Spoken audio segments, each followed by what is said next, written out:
المشكلة هو أن الحادثة التي وقعت أولا لا يوجد أي دليل تقني واضح على أنه هناك قصف أساسا، والمنورس ذهبت والصور ليس فيها دليل على أن هناك قصف، وتسرب لوسائل الإعلام من ما قامت به المنورس هو أنه لا يوجد حتى جثث ولا أثار لأشلاء جثث ولا ما إلى ذلك ولا حتى قذيفة، بل توجد مطفأة حريق. العملية هي عملية مسرحية. ثم فوق كل هذا هذه الشاحنات التي كانت تذهب من نواكشوط إلى ورقلة توجد في الجنوب الشرقي للجزائر، وبينها وبين نواكشوط خط واحد مفتوح ويمر عبر مساحة امتداد ترابي حدودي بين الجزائر وبين موريتانيا قوامه 64 كيلومتر، وهذه طريق معبدة.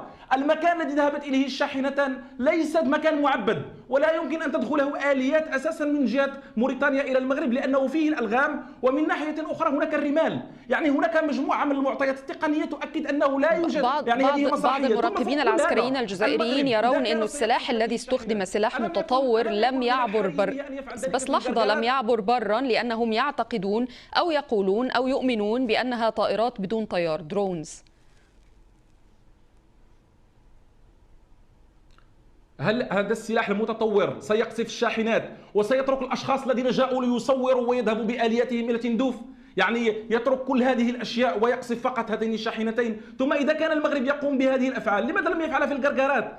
قاموا لمدة 4 أسابيع بإغلاق المعبر بطريقة صبيانية شهد عليها العالم، والمغرب أشهد عليهم الدنيا، وكان يخطر الأمم المتحدة ومينورسو ولم يتدخل إلا بطريقة تتناسب مع القانون الدولي وباحترام تام للمينورسو ولوجودها في المنطقة وحرصها ومهامها القائمة على مراقبة اتفاق وقف إطلاق النار. إذا لو كان المغرب بهذه العدائية وبهذا الشكل لما قام بذلك في القرقرات. لا يوم القرقرات قام بقصفهم عبر الدرون أو غير درون أو أي طائرة من الطائرات التي تمتلكها. وبالتالي هذا كله مجرد كلام دعائي موجه للداخل الجزائري. طيب دكتور عبد الفتاح نعوم، خليني أنظر مع حضرتك باعتبارك باحثا في العلاقات الدولية عن الفارق في القدرات العسكرية بين الطرفين بكلام تقني لا علاقة له بالسياسة.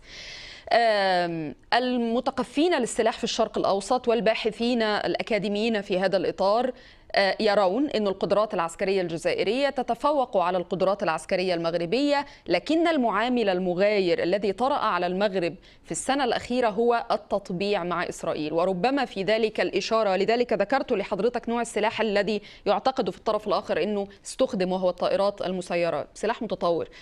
إلى أي مدى تطبيع المغرب مع إسرائيل أضره في ملفه مع الجزائر أو في ملفاته مع الجزائر؟ اولا لتدقيق موضوع التفوق العسكري، الجزائر الإحصائيات والأرقام التي تقدم وال14 مليار دولار سنويا التي تخصص للإنفاق العسكري، كل هذا الكلام تطعن فيه مؤسسات ورسمية جزائرية، وتطعن فيه وسائل الإعلام، وفيه هناك تقارير أنه المشكل أن هناك فساد، هناك كذب في المعدلات الإنفاق التي تقال، وهناك سرقات واتهامات يوجهها الحراك أيضا للجنرالات. إذا هذا الرقم أساسا وهذه الأرقام التي تسوق غير دقيقة. من ناحية أخرى الحروب لا تحسمها معدلات الإنفاق العسكري، الحروب تحسمها مجموعة من العوامل الأخرى، في مقدمتها العامل البشري والذكاء الاستراتيجي ومجموعة من العوامل الأخرى. إذا كانوا يفكرون أنهم يتحدثون على أنهم سيذهبون إلى حرب وسيكسبونها فقط لأن الإنفاق العسكري عالي، فهذا لم يكسب حتى الولايات المتحدة. الاستناد في التقارير الدولية المتعلقة بترتيب دول منطقة الشرق الأوسط، بس لحظة، ترتيب دول منطقة الشرق الأوسط، وحضرتك تفضلت وأتيت على بعض من هذه المعاملات، لا يعتمد فقط على الإنفاق العسكري. الجهات القائمة على ترتيب الدول وتصنيفها من حيث القدرات العسكرية في العالم ومن بينها الشرق الأوسط تتحدث عن الإنفاق العسكري، الآلية العسكرية، القوة الكامنة، الحراك الاستراتيجي إلى آخره، إضافة طبعا إلى عديد القوات. وبالتالي لا يعيب أحد أن يكون هناك ترتيب مغاير بين دولة وأخرى. الفكرة هي في الاستعداد أصلا للمواجهة العسكرية. هل حضرتك تعتقد أن المغرب أولا قادر، ثانيا مستعد لمجابهة الجزائر عسكريا سواء جزئيا أو بشكل شامل، حرب تقليدية أو غير تقليدية؟ المؤشرات كلها التي تتكلم لا تتكلم عن طريقة وسوسيولوجيا الجيش. سوسيولوجيا الجيش الجزائري فيه متشظن بين الولاءات، ليس لديه رأس هرمي واحد، ليس لديه ولاء مركزي. الجيش الجزائري عبارة عن فسيفساء من أمراء الحرب، موروثون على مرحلة العشرية السوداء. المسألة الثانية التي لا تتحدث عنها التقارير وكل هذه المؤشرات هو مسارح المعارك، أين ستدور المعركة؟ المشكل عند الجزائر وأن جميع حروبها التي تتكلم على أن المغرب يعتدي عليها فيها تدور على الأرض المغربية، يعني هم دائما من يأتون إلى الأرض المغربية. هذه المنطقة العازلة شرق الجدار العازل في الصحراء المغربية، يعني هناك حرب أمقالة 1 وأمقالة 2 وهناك حرب قلتة زمور أواخر السبعينيات وبداية الثمانينيات، دارت عليها حروب وأسر فيها جنود جزائريون لأنهم كانوا يدخلون مع عناصر البوليزاريو إلى الحرب وإلى الجبهات وإلى المعارك. إذا المسرح الذي تدور فيه المعركة أين هو؟ وهل لديك بيئة حاضنة في المكان الذي ستحارب فيه أم لا؟ وهل تريد يعني تفكر بمنطق أن تحسم الحرب بطريقة الآليات أم بطريقة يعني المشاة وامتلاك الأرض؟ يعني هذه عناصر لا تتكلم عنها المؤشرات. أين ستدور الحرب أساسا؟ طيب ده سؤال وجيه كمان يا دكتور عبد الفتاح، أين ستدور الحرب وما هي معاملاتها؟ المغرب إذا كان هناك منطق من طرف الجزائر النظام الجزائري سوف يرد المغرب آنذاك. والملاحظ أن الجزائر هي تسعى بكل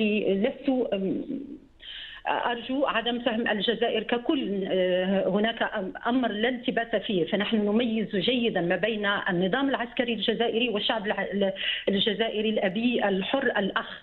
نحن نتحدث عن نظام عسكري يتقدم باتهامات واهية لا منطق لها، وإذا فالمغرب كعادته يلتزم بالصمت المتزن، الصمت الحكيم، الصمت البليغ الذي ينم عن رأي كبير في الموضوع وعن عدم شروع في أي حرب من شأنها، في أي أمور من شأنها أن تزوج بالمنطقة ككل. الحرب نحن في غنى عنها.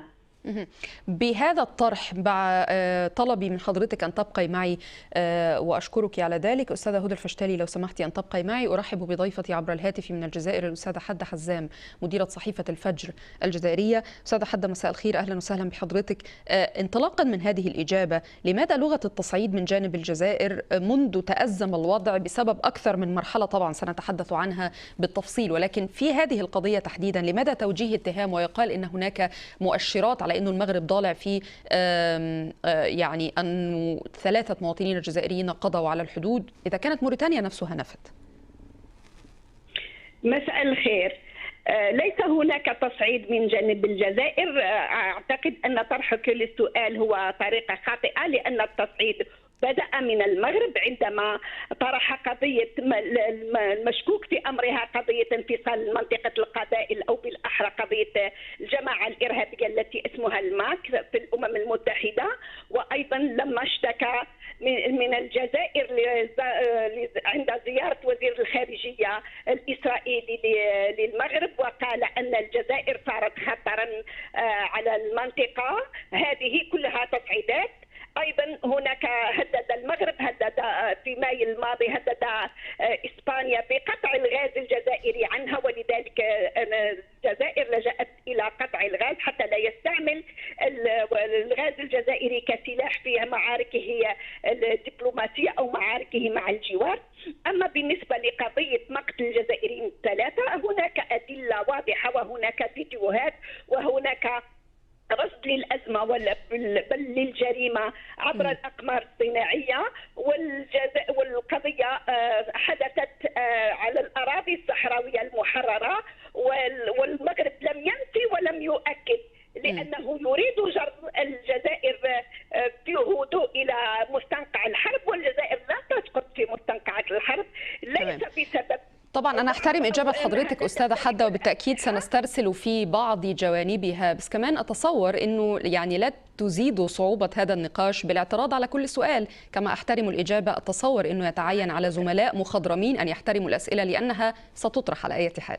أستاذة حدة، حضرتك تتحدثي عن أنه الجزائر لا تصاعد، وأنا أقول لك أنه الطرف الجزائري هو الذي تحدث عن أنه لا مصالحة على الإطلاق ولا يريد وساطات حتى للمصالحة مع المغرب. أنا أتفهم أن هناك تصعيد من الطرفين كان، لكن على الأقل في مسألة قبول الوساطة الجزائر رفض ذلك جملة وتفصيلا. لماذا؟ نعم، الجزائر رفضت ذلك لأنها ليست المرة الأولى التي تتعرض فيها لمثل هذا العداء، لأنه منذ 63 عندما هاجم المغرب الأراضي الجزائرية وأراد أن يضم مناطق من الجزائر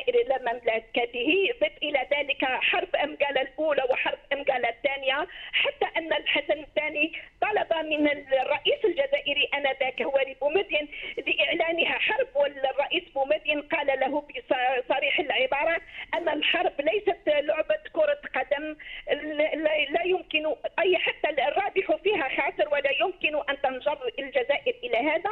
الجزائر سئمت من العداء الجهري والعداء يعني الصامت من المغرب، ولذلك قطعت العلاقات، ونتمنى أن لا تستمر قطع العلاقات إلى الأبد، بل الحوار يجب أن يكون مباشرة. حضرتك أتيتي على ذكر نقطة إيجابية على الأقل لها علاقة بفرص الحوار. انضم إلي في هذا النقاش مع حضرتك عبر الهاتف السيدة اعتماد الزاهدي من المغرب، برلمانية سابقة. سيدة اعتماد، أهلا وسهلا بحضرتك. أنا أيضا أتحدث عن مسألة فرص الحوار هذه، لابد أن يكون هناك أرضية مشتركة بين الطرفين للحوار. ماذا تعتقدين حضرتك في أنه لا توجد هذه الأرضية من وجهة نظر الجزائر، خصوصا مع التصعيد المغربي أمام الجمعية العامة للأمم المتحدة مؤخرا؟ ماذا تعتقدين حضرتك في هذا الطرح؟ هل يمكن أصلا لحوار أن يلتئم بالصورة من دون أن يكون هناك نقطة انطلاق منطقية؟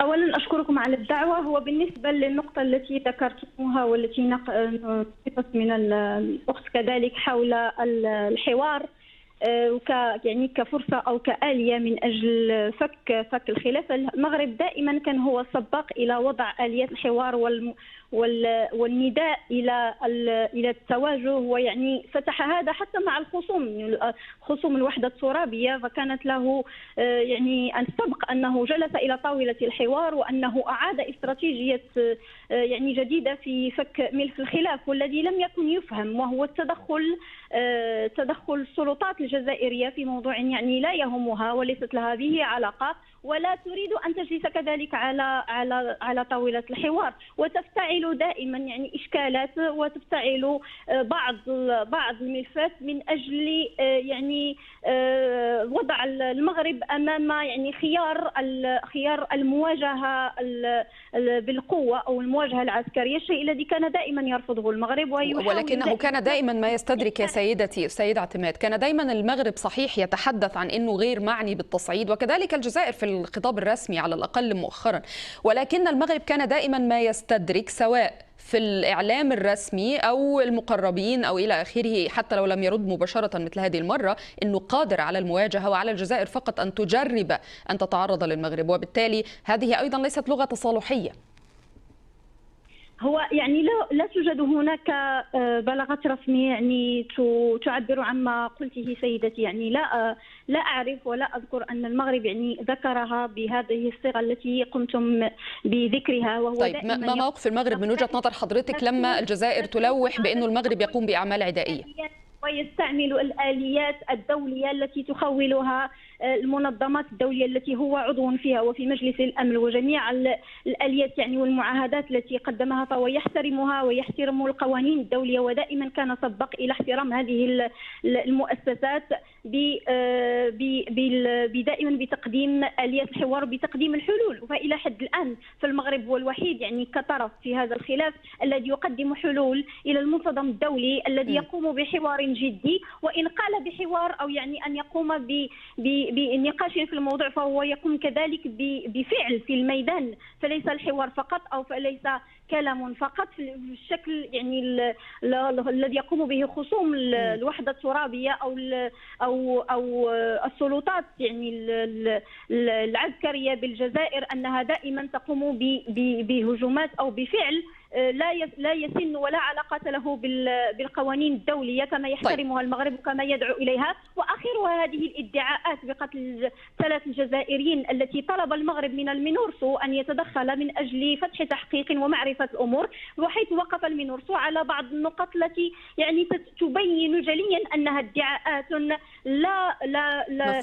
موقع لها في الواقع، وأنها لا علاقة لها بما قال، حيث أنه يقول بأنها مدافع وبأنه أن الشاحنات قامت يعني بالتعرض إلى ضربات عسكرية في الأراضي الموريتانية. طيب ممكن أتوقف مع حضرتك هنا للحصول على ردة فعل من الأستاذة حدة حزام. أستاذة حدة، هل من تعقيب على هذا الطرح فيما يتعلق مش بس بالحادثة الأخيرة في الواقع ولكن بالتصعيد في القضية الأساسية؟ قضيتان أساسيتان، قضية الصحراء وفي المقابل التصريحات المغربية فيما يتعلق بما سمته مصير الشعب القبائلي وقضية التطبيع مع إسرائيل؟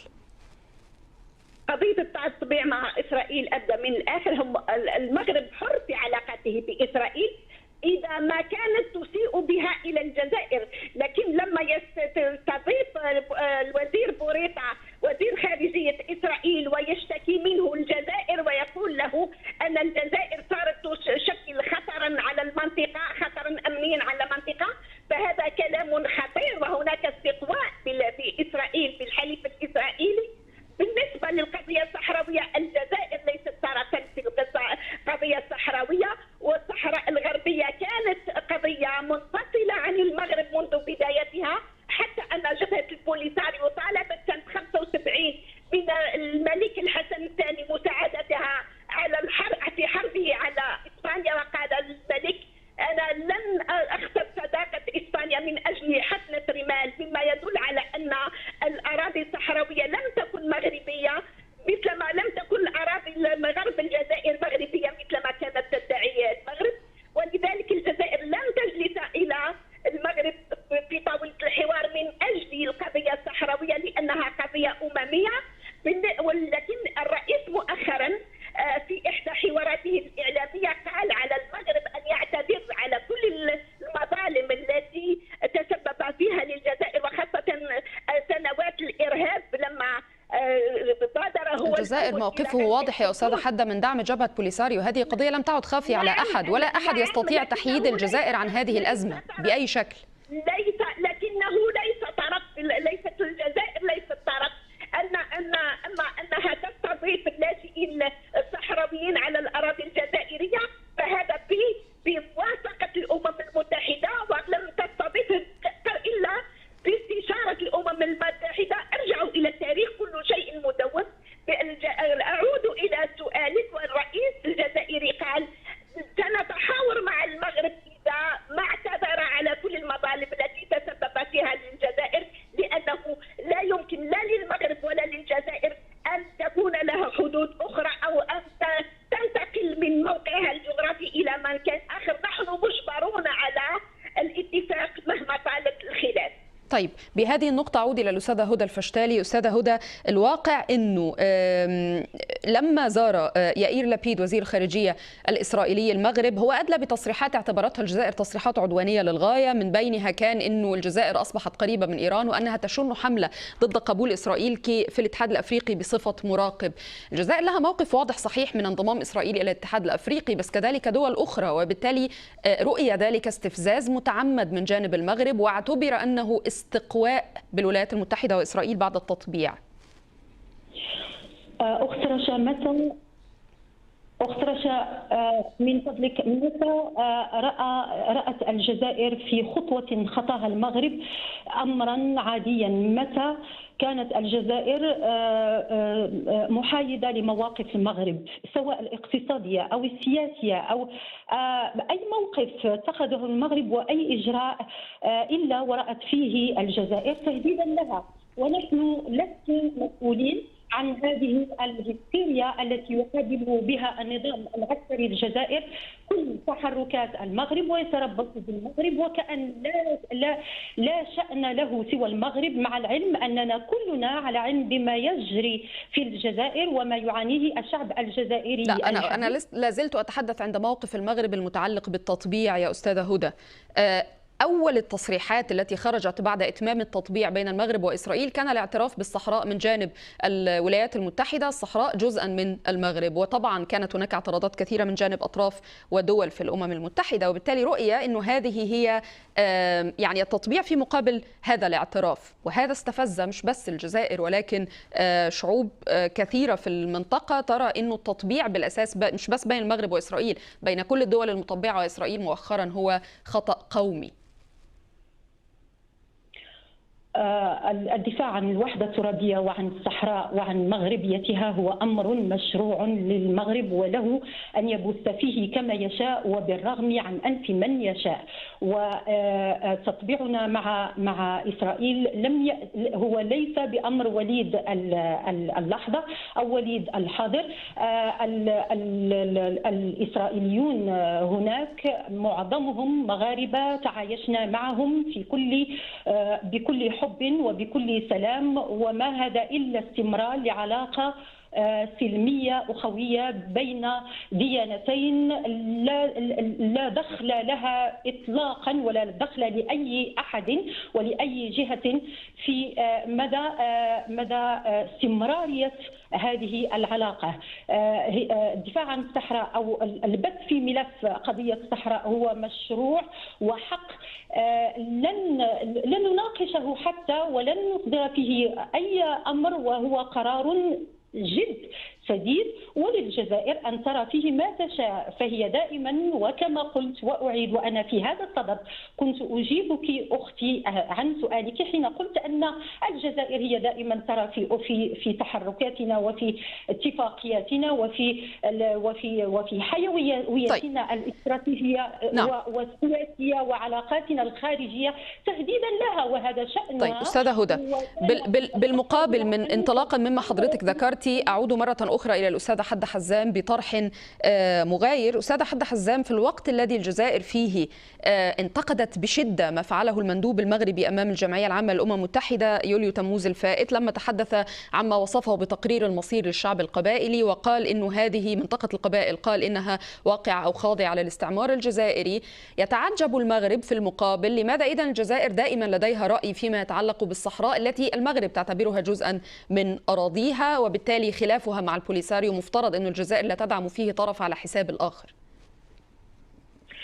أولا القضية الصحراوية ليست من أخلاق خلقتها الجزائر، ليست هي من شكلت جبهة البوليساريو، كانت موجودة حتى قبل أن تعترف بها الجزائر، وكانت تحارب وحدها بدون المغرب الاستعمار الإسباني. والقضية مطروحة في الأمم المتحدة، ربما تخطئ الجزائر، لكن كل الدول التي اعترفت بالصحراء الغربية والأمم المتحدة التي ترى فيها قضية تصفية الاستعمار، هل هي غبية إلى هذه الدرجة؟ بس لا تنسي أستاذة حدة أن هناك دول عادت عن هذا الاعتراف خلال ال10 سنوات الأخيرة، يعني كان هناك تذبذب في الاعتراف من عدمه حتى من الدول التي اعترفت بما يسمى بحق الشعب الصحراوي، لكنها ما زالت قائمة في الأمم المتحدة على أساس أنها تصفية استعمار، والقضية مطروحة في الأمم المتحدة ولا دخل للجزائر فيها. صحيح أنها تستضيف اللاجئين الصحراويين، أنها تدعم سياسيا ودبلوماسيا جبهة البوليساريو، لكنها لا تسلح البوليساريو ولا تحارب مكان البوليساريو. طبعا هذا عكس الرواية المغربية، المغرب ترى أنه الجزائر تسلح البوليساريو منذ عقود. لا، هذا خطأ، وهذه كذبة كبيرة. وحتى أن الشاحنتين التي استهدفت أول أمس يدعون أنها كانت تحمل سلاح، بينما هي كانت تحمل إسمنت متجهة إلى موريتانيا ولم تكن تحمل أي سلاح. اتهمت أيضا بأن حزب الله يدرب جبهة البوليساريو الثوار الصحراويين على الأراضي الجزائرية، وهذا ظهر أيضا كذبة كبيرة. أنا فهمت تعديد حضرتك للمظاهر التي ترين أنها يعني نقلها غير صحيح من جانب الطرف الآخر. أستاذة حدة حزام، مديرة صحيفة الفجر في الجزائر، أشكرك شكرا جزيلا. أتحول إلى ضيفي عبر الأقمار الاصطناعية من الرباط الدكتور عبد الفتاح نعوم، الكاتب والباحث في العلاقات الدولية. دكتور عبد الفتاح، أهلا وسهلا بحضرتك. الواقع أنه السؤال الأساسي لهذه الحلقة الذي كان يعتبر كلما سألناه يعني يفتقر إلى بعض المعاملات الموضوعية، هل سيحدث صدام بالمعنى التقليدي، صدام عسكري حتى لو لم يكن حرب شاملة؟ ما رأيك دكتور عبد الفتاح في ذلك؟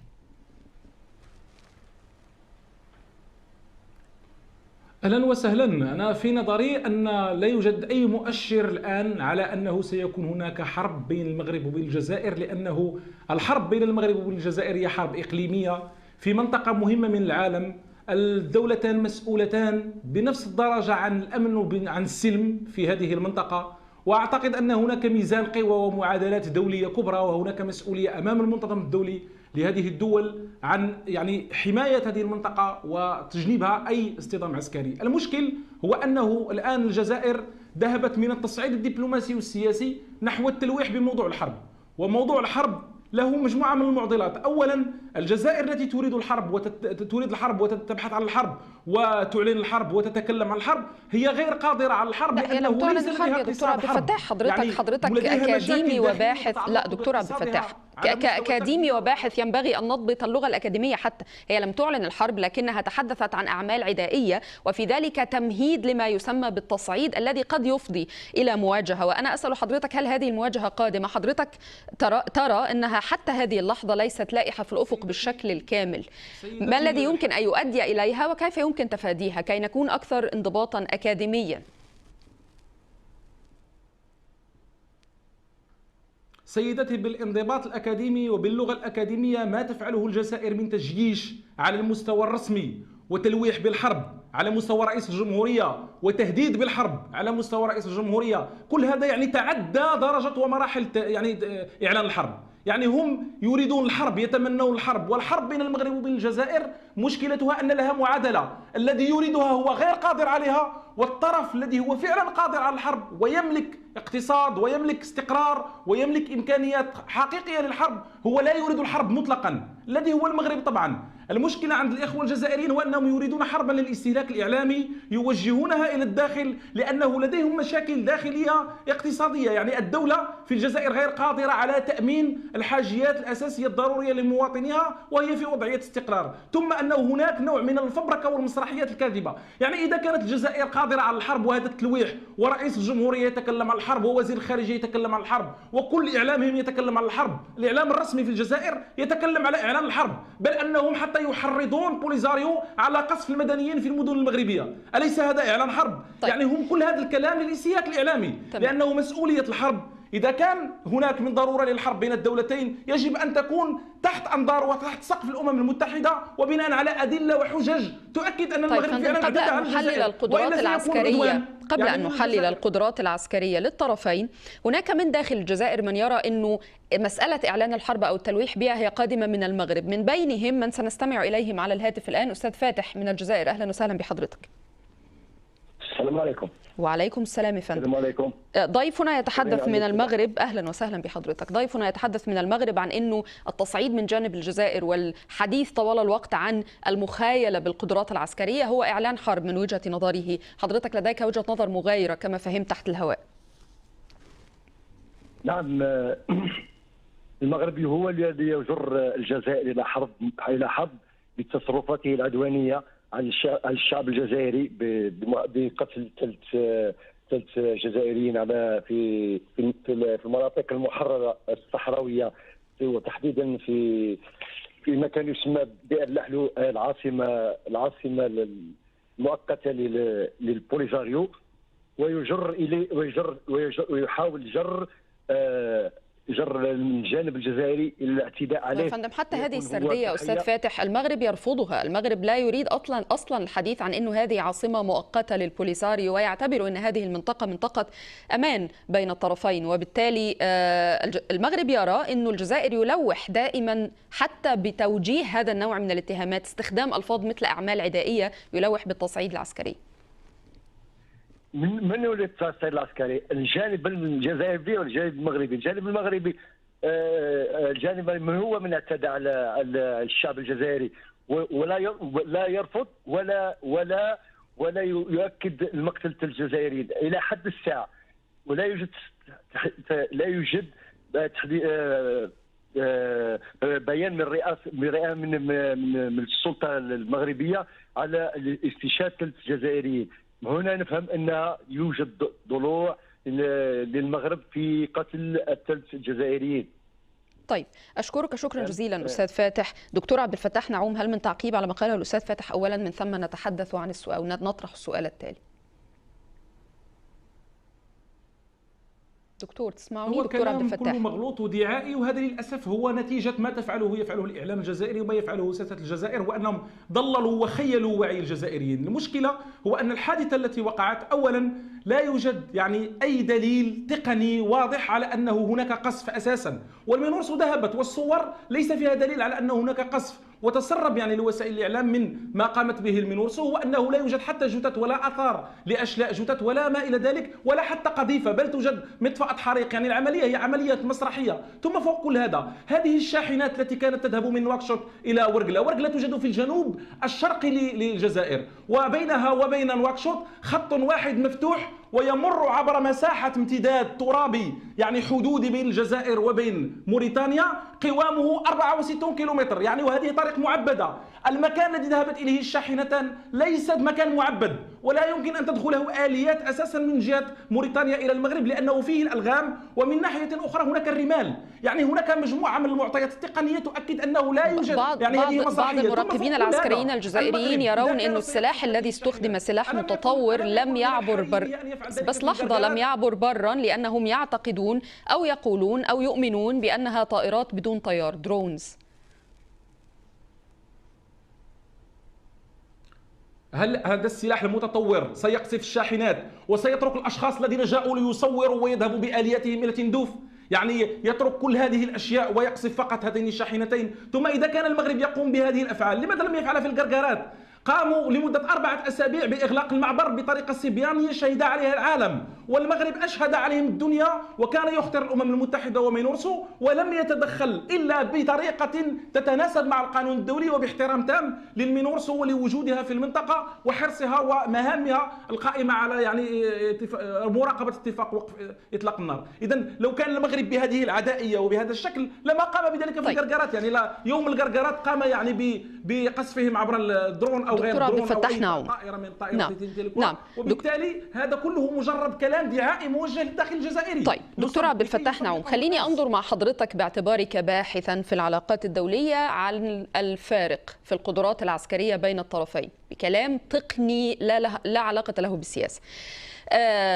المتقفين للسلاح في الشرق الأوسط والباحثين الأكاديميين في هذا الإطار يرون أن القدرات العسكرية الجزائرية تتفوق على القدرات العسكرية المغربية، لكن المعامل المغاير الذي طرأ على المغرب في السنة الأخيرة هو التطبيع مع إسرائيل، وربما في ذلك الإشارة. لذلك ذكرت لحضرتك نوع السلاح الذي يعتقد في الطرف الآخر أنه استخدم، وهو الطائرات المسيرة، سلاح متطور. إلى أي مدى تطبيع المغرب مع إسرائيل أضره في ملفه مع الجزائر أو في ملفاته مع الجزائر؟ اولا يعني لتدقيق موضوع التفوق العسكري، الجزائر الاحصائيات والارقام التي تقدم وال14 مليار دولار سنويا التي تخصص للانفاق العسكري، كل هذا الكلام يعني تطعن فيه يعني مؤسسات ورسميه جزائريه وتطعن فيه. السلام عليكم، لا تنسوا الاعجاب بالفيديو والاشتراك في القناه تشجيعا لنا لنستمر بنشر المزيد ان شاء الله. كشف تقرير صحفي إسباني اليوم الأربعاء عن مفاجأة من العيار الثقيل تتعلق بالنجم الفرنسي كيليان مبابي وريال مدريد، وارتبط اسم مبابي كثيرا بالانتقال لريال مدريد، وكان قريبا من ذلك في صيف 2022 قبل أن يتراجع ويجدد عقده مع باريس سان جيرمان. وعلى الرغم من انتهاء عقده في حديقة الأمراء بنهاية الموسم الجاري، إلا أن مبابي لم يقل نعم لريال مدريد حتى الآن. وبحسب شبكة ديفينسا سنترال الإسبانية، فإن فلورنتينو بيريز رئيس ريال مدريد سئم من مبابي ولم يعد متحمسا للصفقة. وأوضح التقرير أن بيريز غاضب من عدم إعلان مبابي موقفه حتى الآن، وكذلك عدم ممانعته سماع عرض باريس للتجديد.